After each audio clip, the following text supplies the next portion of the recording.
So great to have you all back. I hope you're having a good time and with us learning today, establishing connections with the brightest minds in the realm of technology. Continuing this learning streak, we will now kickstart a panel discussion on the subject, Transition from a Tool to Solution.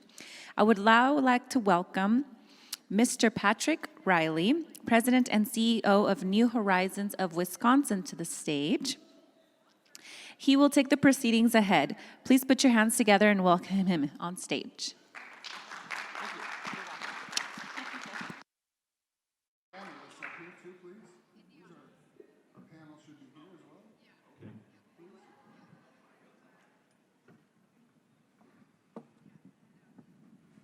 The rest of our panelists should be here as well, please. Jeremy, John, Theresa.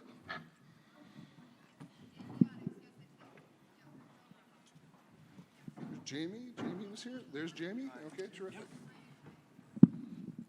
Well, good afternoon, everyone.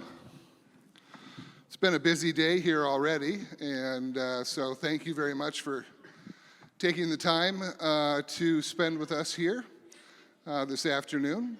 We're going to be talking about the critical process of going from a technology tool to a technology solution, and what goes into that process. What are the pitfalls? What are the things that we've all learned the hard way?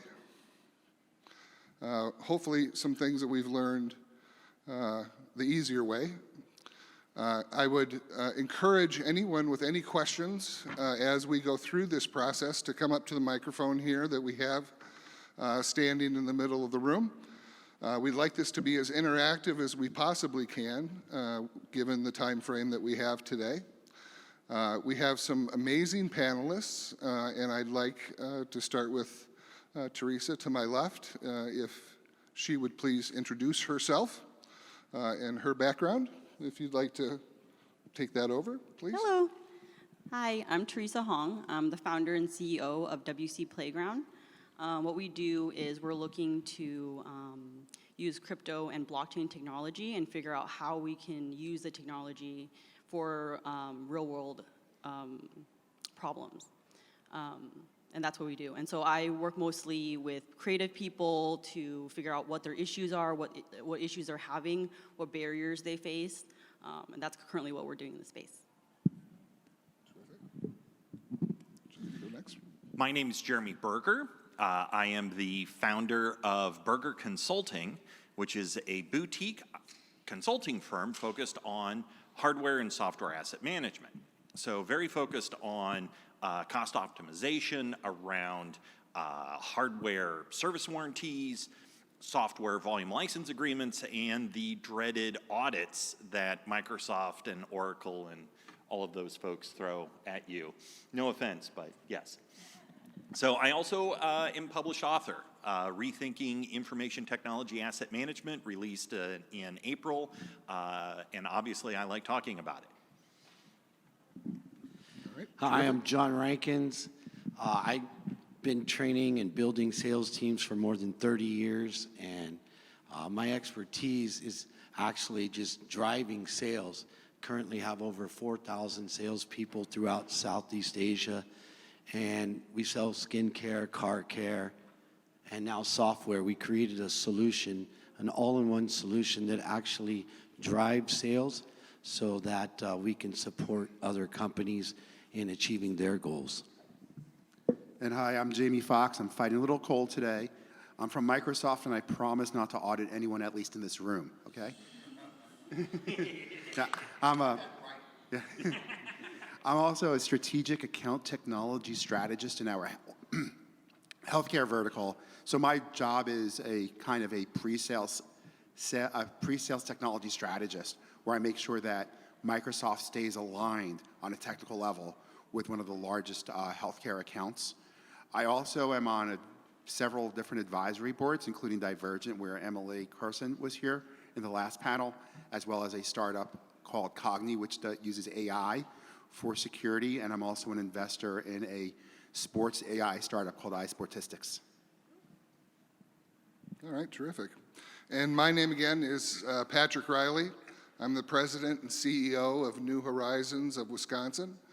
We are the state's largest provider of upskilling and reskilling services for IT and business skills for both individuals and businesses in Wisconsin.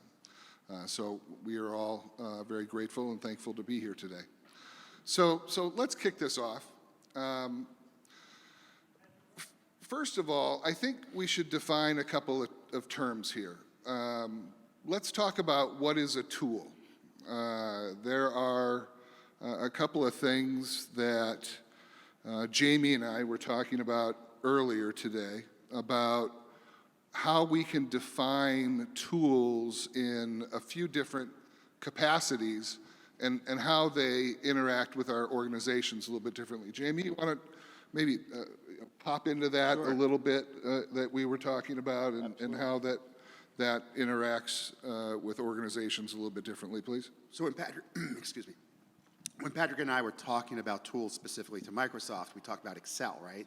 Excel's even though it's not a single purpose tool, it's a very discrete piece of software that you use to do another job with, right?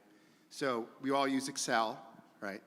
So that's how we define the tool, that it's like a discrete, something that's discrete that helps you do just another thing. Whereas when we talk about, should we go into solutions yet? Or just? Well, I think we talk about applications, we talk about all the different things that we use on a regular basis, right. Type of a thing. True, yeah. So, excuse me once again. We all use Excel every day. It's a regular part of our tool bag, right? And we all use it in different ways, but again, it's something that we kind of integrate into our daily lives at work, and we just, again, it's the way I see a tool is more that it's used to accomplish another task. Sure. So that's an application. Right. Right?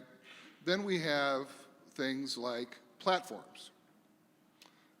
Again, another tool, but it's something that's very, very different. And all of us have platforms that we've either been forced to work with, right? Or have been tasked to bring into our organizations. And that brings its own set of challenges to us.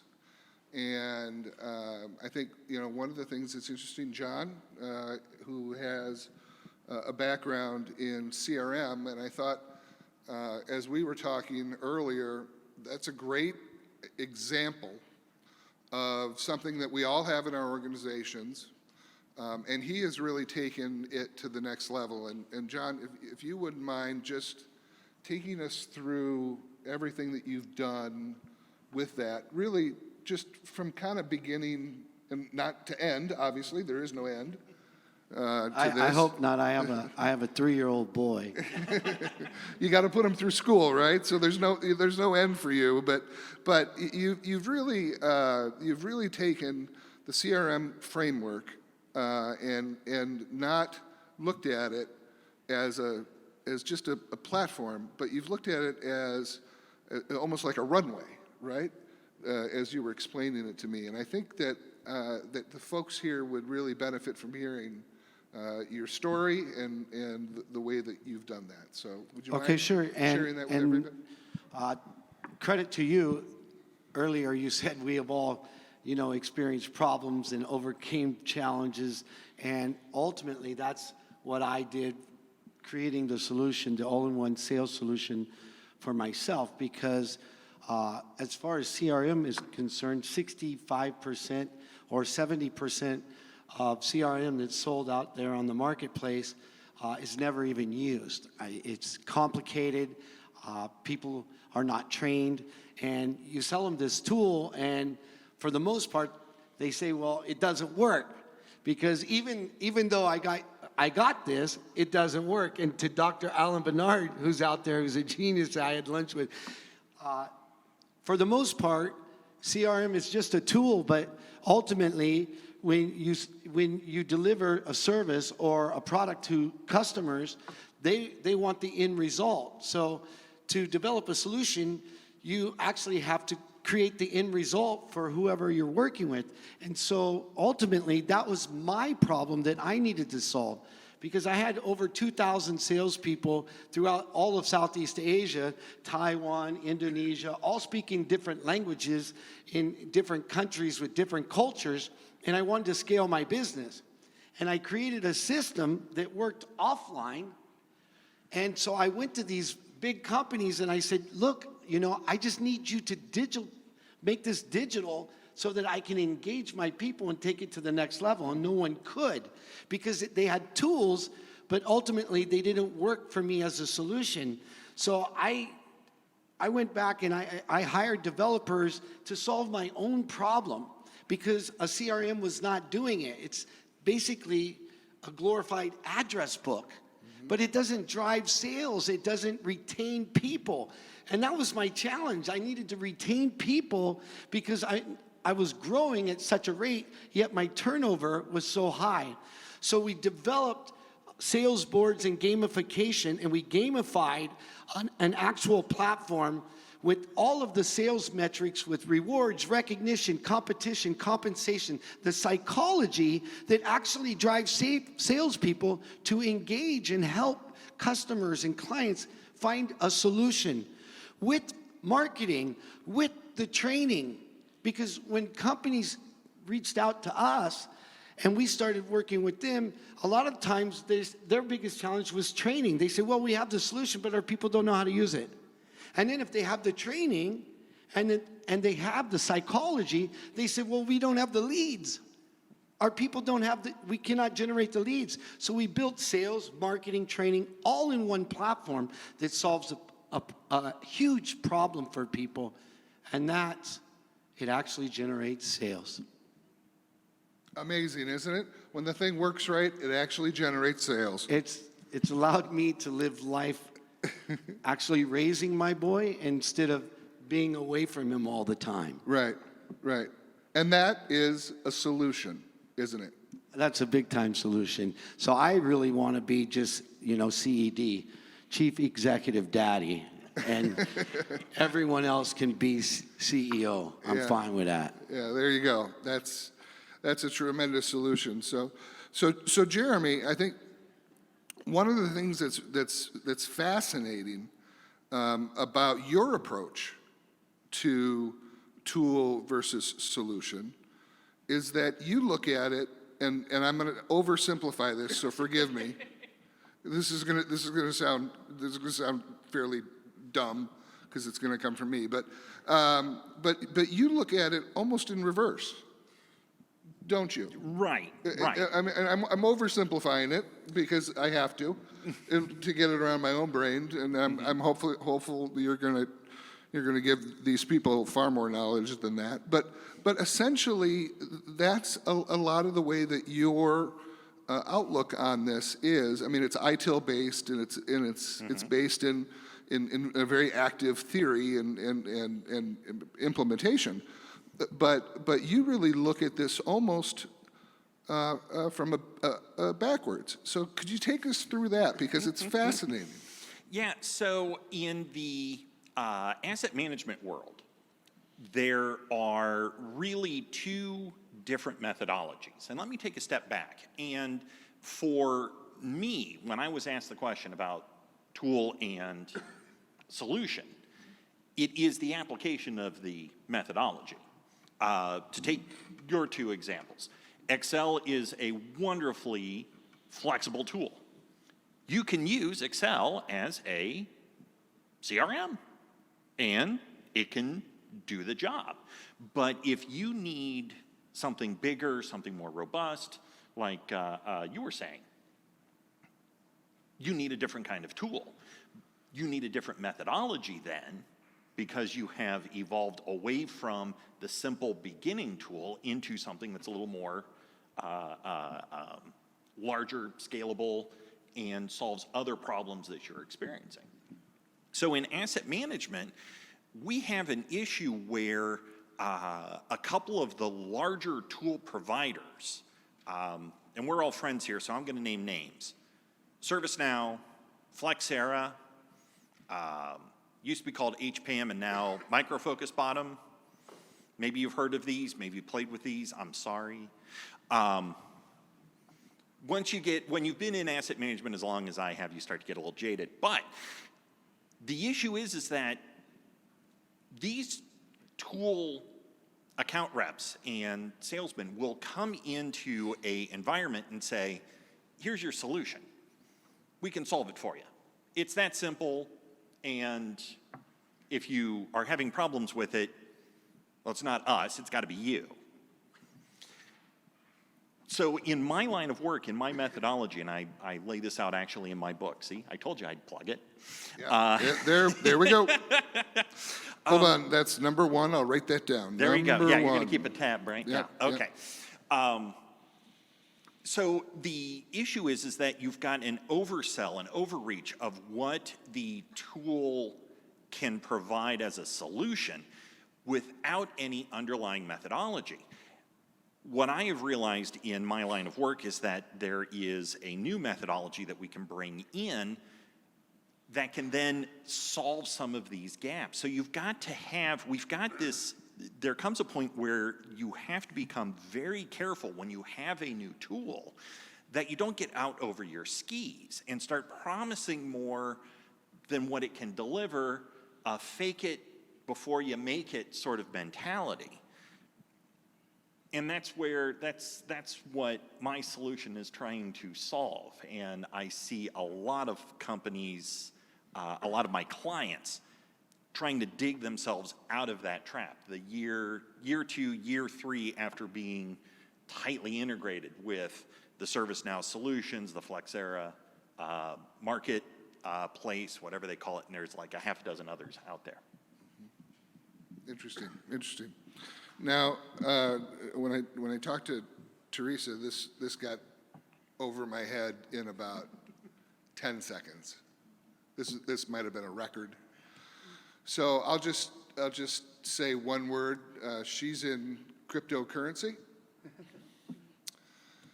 So, and then blockchain, and that's about when she lost me. But very, very interesting story and a very, very interesting way of looking at those markets and the way that you service those markets and people that are interested in that. Maybe you can take us through that and the way that you look at cryptocurrency from a tool to a solution standpoint. Because what you've done is very, very interesting from helping people looking at crypto from a tool to a solution and looking at blockchain from a tool to a solution, which is very different from what a lot of us do on a regular basis, more from a commercial industrial standpoint, where we're looking at technologies that are operating industrial companies, commercial companies, and those sorts of things. You're using it from a crypto and a blockchain standpoint. So why don't you take us through that, if you would, please? Yeah, of course. So first, I would like to say that there are two different ways of thinking about it, because I got into crypto through trading, and it's very, as an individual, it's very different when you are using the technology to apply to problems. And so you have it on a few different levels. You have it on the individual level, you have it for small businesses, you have it for corporations, and you have it at the government level. And then on top of that, now we have like a new role or position or job as content creators. So that's another level. So I think in terms of how to apply the technology as a solution, I think that the most important thing is for people to understand what it is. And for me, my personal journey, I found that I think the most important thing in understanding crypto and blockchain is making a mindset shift. To understand crypto and to understand blockchain, you have to shift how you think about money, how you think about business, how you think about pretty much everything. And so that's why I chose to approach it that way. And I've tried it a bunch of different ways, honestly. And I think that the way to do it is to educate people. And also, not only educate people, but let people try things out.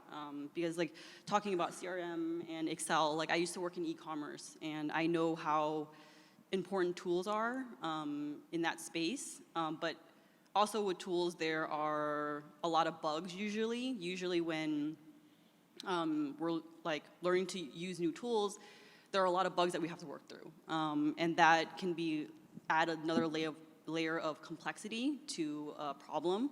And so we need people who understand the technology, understand what the issues are, where the gaps are, and how to fill those gaps. And for me, like I do what I can, but I don't know everything. And so I think it's really important for everyone to understand and know it for themselves. And I'm sure that, I'll also learn a lot that way. Yeah, no, it's very interesting to take, to look at crypto as a learning opportunity as much as a new marketplace that you've done, which is phenomenal. One situation that I think a lot of the folks in this room have found themselves in at one point or another that I wanted to ask the panel about is their boss goes on a business trip, and he flies on an airline, and he reads the in-flight magazine. I can hear a few snickers. And there's an ad for some cool technology, and he rips the ad out of the magazine, and he comes back and he says, "I want this." I miss the Sky Mall. And Does anybody else miss and it? he puts it on your desk, and he says, "Give me this new technology, and I want it by Tuesday." Right? That's a tool that you're faced with then implementing because the CEO wants it. So, first of all, being in the tech world that the four of you that are in, how do you manage that, and how do you then turn that into a workable solution, or do you tell the CEO, no? And how many people in this room have had the guts to tell the CEO, no?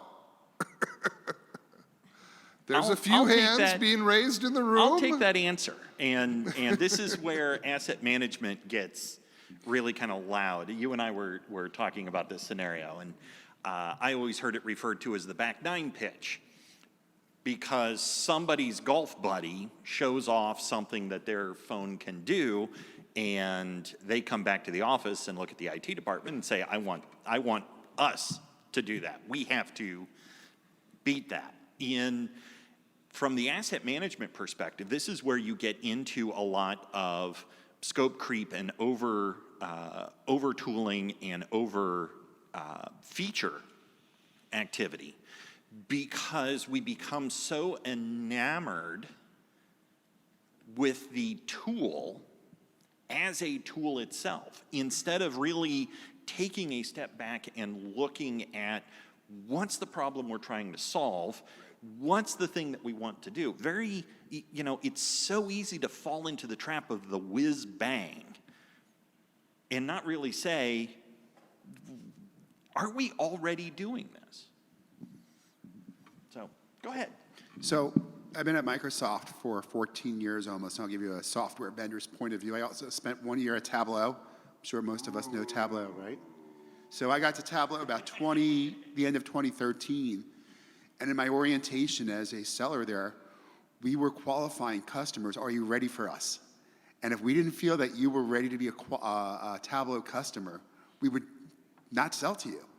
And what I wanted to kind of transition to on that is, how do you make a tool to be a successful solution is making sure that you have the right culture. Let's go back to the example that we just heard about. The CEO kind of demands this, right? A lot of these newer tools are not just you install software and magically everything happens, right? You have a lot of training, you have a lot of integration, you have to, different philosophies. At the time, Tableau had a very different philosophy than just building charts and graphs.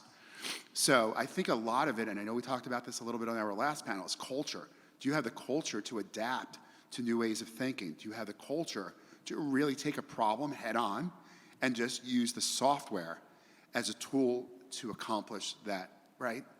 And I think we could pretty much say that there's no one piece of software that solves anything or anything on its own, right? It's people, technology, and process. So again, from the Microsoft point of view, I'll go to a customer, and then, you pick the Microsoft product, you pick the cloud, whatever. We want to do this because it will solve this problem. I'm a little bit cautious when I talk to my customers. I go, look, this is a piece of the puzzle, but there's a accountability as a customer you need to take on to want to change and want to really solve this problem. Almost like what you were saying. Yeah, absolutely. And I agree with what you were saying, especially from the point of view of service. So first of all, like the bottom line is we're selling all the time, not only to ourselves, but to our team. And I am that CEO. However, I'm totally open for feedback all the time, and what my team, because I appreciate my team, and what do they think about it making their lives and everybody else's lives easier.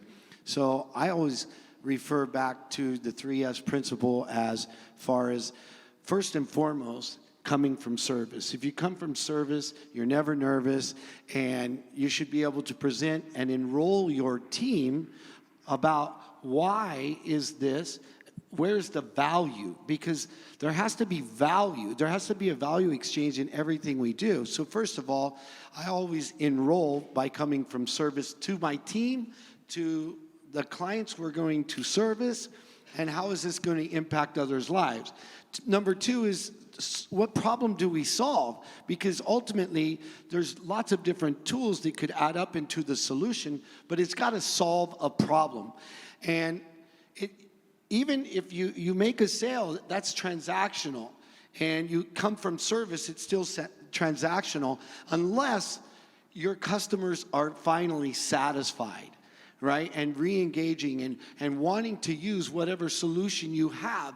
So it's, for me, it's all about enrolling myself first, that it's going to serve others, enrolling my team, and knowing that it's going to make a difference for clients that we're going to deal with, because that's what creates a long-term sustainable solution to building a business and making a difference for others. If you come from service, you don't have to be nervous. That's correct. I am so stealing that. Thievery is the sincerest form of flattery in IT. I really believe that. Yeah, absolutely. If you don't learn anything else here today, remember that, right? Yeah. No, it's hard to top that one. I think finally here, I'd like to talk about the biggest variable in moving from a tool to a solution, and that's people. And we've touched on it, and we've kind of played around the edges of it, but ultimately, it's the people that implement, the people that use, the people that deploy, the people that interact with our customers using the tools that we give them, right?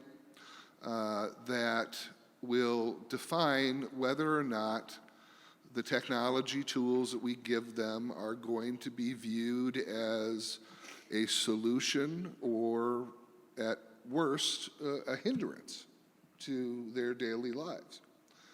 So I'd like to ask each of you this question. How do we guarantee, to the best of our ability, that we are giving our people everything that they need, everything they want, to be able to be successful in this evolution from here's your shiny new toy to here is a fully formed customer valued technology solution. How do we do that? What does that look like? Who goes first? I mean, I think You talk to them. yeah, I was gonna say, I think for me, I think the most important thing that I've learned is to listen, because for me, the things that I don't see or the things that are hard for me is different for everyone. And so I think that's the most important thing is, yes, it's cool, yes, it can change the world, but first and foremost, we have to listen to what people are saying. I have I think another that's one. extremely interesting coming from somebody with, in such a deep technology, such as blockchain and crypto. The first thing we need to do is to listen. It's a really interesting observation. Very interesting. I think the reason I say that is because I was in tech for most of my career, but I'm also an artist, and so I've been looking into the NFT space, and I know there's a lot of issues going on there, and so I think that's why I approach it. Like, I feel like it's important to balance the logic and the emotional part of things for people to understand and really connect to what the possibilities are. Very cool. Very cool. Thank So in my line of work, I always told my teams when I had a team, and this idea served me well as a consultant, bury the technology. We're nerds. Everybody in this room, let's just be honest. We like technology, we like the shiny toys, we like the whiz bang. But not everybody else sees the world like we do. The more the technology gets out of the way of providing the solution, of answering the questions, and I've got a big question for you, Theresa, when we get done. I'm glad you mentioned NFTs. Too often the tool gets in the way. Is it possible to move that discussion out of the forefront and start getting into the heart of what do we really need? What is the question that's at the heart of the matter? What is causing the heartburn? In my line of work, it is a misunderstanding of what the license agreements and what the expectations are of the corporate client to the people that are using the tools to do business and the software publishers that are providing the next new tool. Yeah, so the way I run my business, and it's not just ran by me, it's ran with my team, but my psychology and methodology is, number one is set up. Set up the team to win so that they can have feedback on what they need, right? So set up, shut up, and step up. So I set them up to win, and the way I do that is by creating a culture of value, and they know that they can engage with me in anything they want to talk about that's going to make the mission and the vision of our company a reality to help people. So I set up that culture first and foremost, then I shut up and listen to your point. And I want to hear them out because they're vested people. I've invested in them, and they create massive value for me. And with no one is successful on their own. It takes a team. So I set it up, and then I shut up, and then ultimately I step up and give them whatever it is that they need so that they can become successful. And ultimately we test, and we test, and we test. And if it works, great. If it doesn't work, well, at least I stepped up for my team to give them what they needed. And that's how I adopt and enroll my team to figure out if these new tools are going to move the needle. Because if they don't, then we're wasting everybody's time. So again, coming from a vendor, I don't want to sell my customer anything that I'm going to be ashamed about or sold them something that's not going to work out. So listening is key, but I think there's a very, active way of listening, right? And asking the right questions. What is your problem? What would your world look like without this problem? What would a solution look like to you if you could design the solution, right? And to your point, that's how we get the technology out of it. And we can go back to the technology once we understand all those things. Follow up with your user community or your customer, making sure that they're reaping the value. To your point, if it didn't work out the first time, try again, right?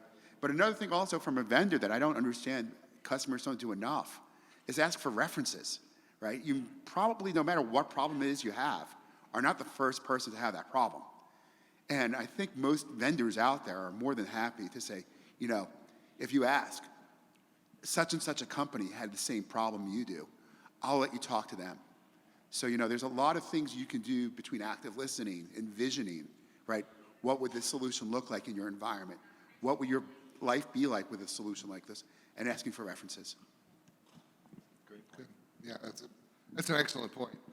And you know, the only other thing that I would add to that is that I think the investing in the skills of the people that we have working with us in our teams and making sure that we have given them the skill tools that they need to be able to do their jobs and convert from the toys that we've given them, as we like to say, to the ultimate solution that we expect from them.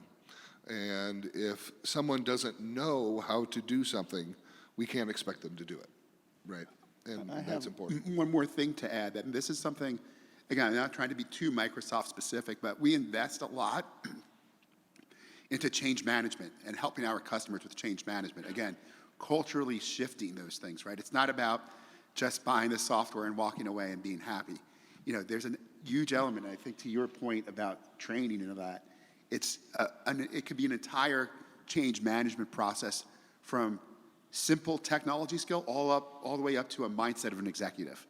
So I think that's super important in a lot of these as well. Yeah, no, you're exactly right. And I also wanted to add, I think when talking about teams, like I have been in this space on my own for a long time, and I didn't really share a lot because I worried that, you know, I could be wrong, and if I give people the wrong information and I turn out to be wrong, I would feel really bad. So I didn't really talk about it a lot, and so when I started to need a team, I really struggled in the beginning because, you know, the way that I saw it and the way other people saw it was completely different, and I really had a hard time kind of bridging the gap between the concept and real life application. And so, you know, I have my consultant, Steven, here, and he's been helping me a lot with kind of understanding what are the issues that real people face, and personally that's been really helpful for me. Yeah, terrific. Do we have any questions of the panel that anybody would like to ask before we wrap up here? I have a question if nobody else does. By all means, come on up. Please. No. You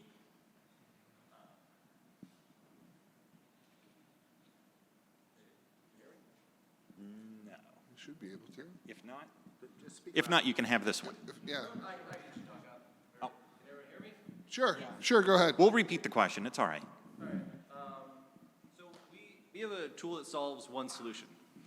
But when we talk to these prospective customers, they keep on asking us about bells and whistles. Well, can it also do this little thing or that little thing that isn't really related to their main problem?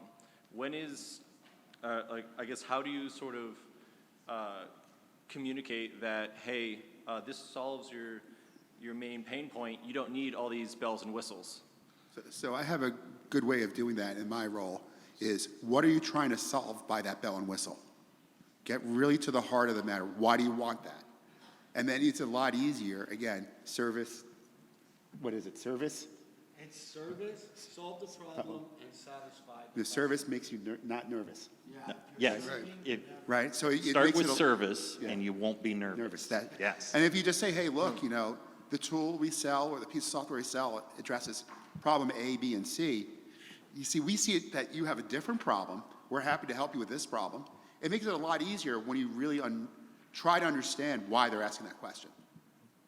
That's how I've dealt with it. I don't know how you guys have dealt with it. Well, and part of it is definition of scope on the front end. Because what it sounds like is you're getting a little bit of scope creep, where you initially defined somewhat that these are the parameters that we're going to deliver to you, and they keep kind of adding things to it, Yeah. right? And that scope creep gets to be really not only troublesome, but expensive. And when if you define things very clearly, and you say this is the project that we're going to deliver for this amount of money, and you deliver that, and then they say, well, we'd like this too, you'd say, great, we'd love to deliver that for you, and it will be this amount of money. And then you get to decide, then they get to decide how much they really want it, right? So some of that is in the definition of scope too, that will help you. Yeah, and to Jamie's credit, especially coming from service, I would think about how many times are different customers actually asking for this add-on, because ultimately it can allow you to scale your business, and you can actually collaborate, cooperate, and actually create a more robust solution that ultimately can solve a bigger problem. Because when you can solve bigger problems, your company and your people, everybody will grow. Your company will become bigger based on the size of problem that you solve. So it's all about what he was saying. How will this add value if I add this on for you? And if you're having a lot of customers that want those similar things, then ultimately that allows you to scale by serving them more. If you just serve a client with one thing, that's a customer. But you can really build them into clients when you can do several different things for them. You just have to really be cautious that you don't invest time, resources, and people into something that's not going to be viable for a marketplace. And also, when you solve a bigger problem, you can charge more money. Right, yeah, absolutely. Jamie Foxx. Are there any other questions? Please. I actually wanted to add on to that. So in terms of blockchain, there are different kinds of blockchains. So there's like public blockchains, there's private blockchains, and there's in between. So it would kind of depend on what the issue is, and that would kind of decide which kind of blockchain they should use. If we've got time for another question, I do want to ask you, Theresa. I am very bullish about blockchain as a solution for software asset management, in the same vein as the I'm going to call it a fad, so don't hate me, around non-fungible tokens. And now I've forgotten kind of a question that kind of like died on the vine. Do you see, when it comes to explaining on what a tool can do you find yourself, how do you do that? Do you prefer to just go all in and say, oh yeah, blockchain can do this, it can do that, it can slice bread, julienne fries, the whole shebang? Or do you try to rein in their expectations when you're talking about blockchain? This is what we can do. We can do this one thing very, very, very well and solve these other problems kind of around the target because we can solve this particular problem so very well. Do you see the question I'm asking? Yes, Have I think so. Have I given you enough time I think to? so. Good, okay. I mean, I think to answer your first question in terms of NFTs, I think the way that I think about it is a little different because, you know, I've always been a collector. Like I used to collect coins, I used to collect pens, like I collect all kinds of stuff. And so I understand the collector's mentality and, you know, collectors will, you know, invest in things that they consider valuable even if other people don't. And so that's kind of how I think about non-fungible tokens is that it may not be valuable to everyone, but for the people that it's valuable to, it's very, very, very valuable. And so that's kind of how I approach it. And then what was your second question? How do you describe what the technology can and can't do for people that have a preconceived notion on what they think it can do? I mean, I would ask them why. Like, what is their purpose? Like, what is it they're trying to do? Like, are they in it for the money? Or are they trying to, you know, be more efficient? Or are they trying to build a future? Like, what is it that they're trying to do? I think that's how I'd approach it. And I would also say that I would give them options. You know, like, what are you trying to do? And these, you know, like, if I'm hearing you correctly, this is what I would suggest. Is this what you're saying to me? And then go from there. So it would be more of a conversation. And that might actually help the gentleman's question as well when it comes to, you know, features and scope creep. So, excellent, thank you. Well, terrific. I'd like to thank our panelists, and I think we're finished up here for the day, at least for the session. So, thank you very much.